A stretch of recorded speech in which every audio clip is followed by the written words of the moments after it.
नरेंद्र मोदी को अब आरएसएस की भी जरूरत नहीं है। सीधे तौर पर जेपी नड्डा ने बोल दिया है कि अटल बिहारी वाजपेयी को आरएसएस की जरूरत थी, अब नरेंद्र मोदी की गारंटी को आरएसएस की जरूरत नहीं है। सीधे तौर पर देखा जाए तो जो बीजेपी के नेता है वो नेता नरेंद्र मोदी को कभी विष्णु का अवतार बताते हैं, कभी कल्कि का अवतार बताते हैं। तो अब नरेंद्र मोदी में इस कदर घमंड हो चला है कि वो खुद को ही भगवान का अवतार उन्होंने एक इंटरव्यू के दौरान कह दिया है। यानी कि अब सर चढ़कर उसके अहम बोलना शुरू हो गया है, तभी तो वो आरएसएस को दरकिनार करके आगे बढ़ने की कोशिश में चल दिए हैं। तो आरएसएस से दूरी क्या 2024 की वो नैया पार करवा देगी या फिर नहीं, इसी पर करेंगे चर्चा से पहले आप भी कमेंट्स बॉक्स में अपनी राय दीजिए कि क्या आरएसएस के बिना नरेंद्र मोदी आगे बढ़ सकते हैं या फिर नहीं। कमेंट में अपनी राय के साथ में चैनल को फॉलो शेयर और सब्सक्राइब भी कर ले।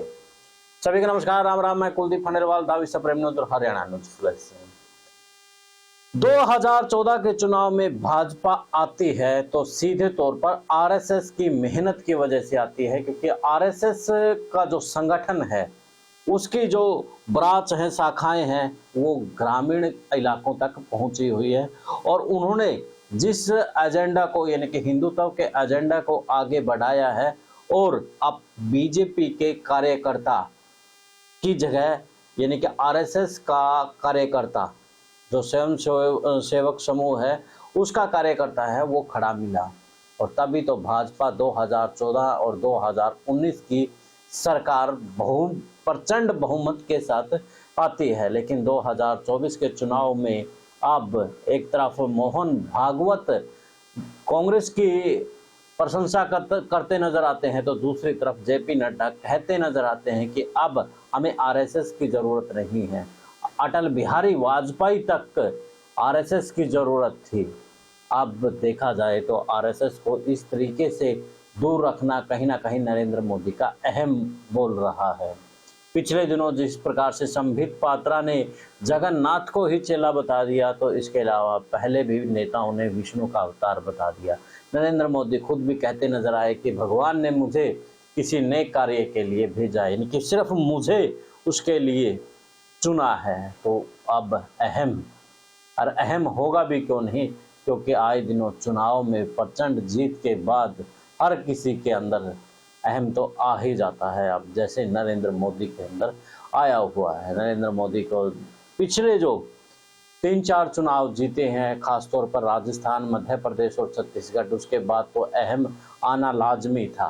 तो अब 2024 के चुनाव में कहीं ना कहीं आरएसएस के जो कार्यकर्ता है उनको यह बात तो आखिरी है कि हम लोग दिन रात एक करके चुनाव पार्टी को जितवाने के लिए कोशिश कर रहे हैं। हर बूथ लेवल पर अपना कार्यकर्ता को साथ खड़ा करके भाजपा को आगे बढ़ा रहे हैं। तो दूसरा इस मामले पर सोशल मीडिया पर दूसरा विपक्ष भी इसमें नजर आया कि जो आरएसएस जमीनी स्तर पर काम करती थी, बस और रेल में धक्के खा करके वो अपने एजेंडा के ऊपर काम करती थी, अब नरेंद्र मोदी के 10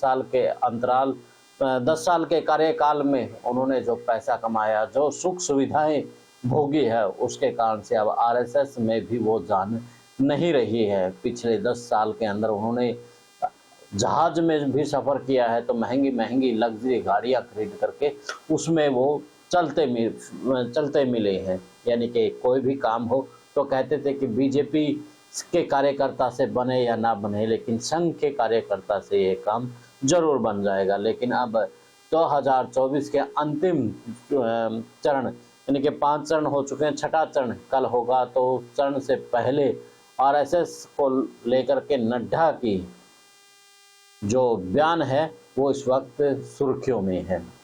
तो आज के लिए इतना ही है। आज के वीडियो पर आपकी क्या राय है वो कमेंट्स बॉक्स में जरूर दें। देश और प्रदेश की खबरों के लिए देखते रहिए सप्रेम न्यूज हरियाणा न्यूज प्लस। दे इजाजत, जिंदाबाद।